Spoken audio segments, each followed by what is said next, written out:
मित्रांनो, इथं आपण बघत आहोत एका तासाला 9 ते 10 किलो चकली या मशीनवर बनणार आहे।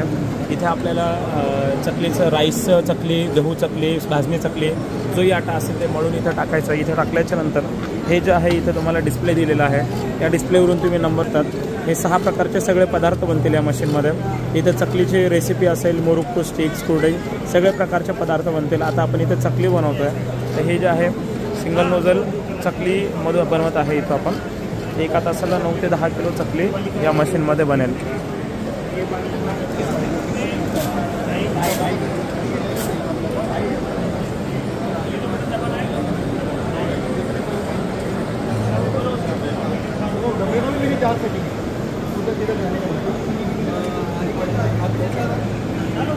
सर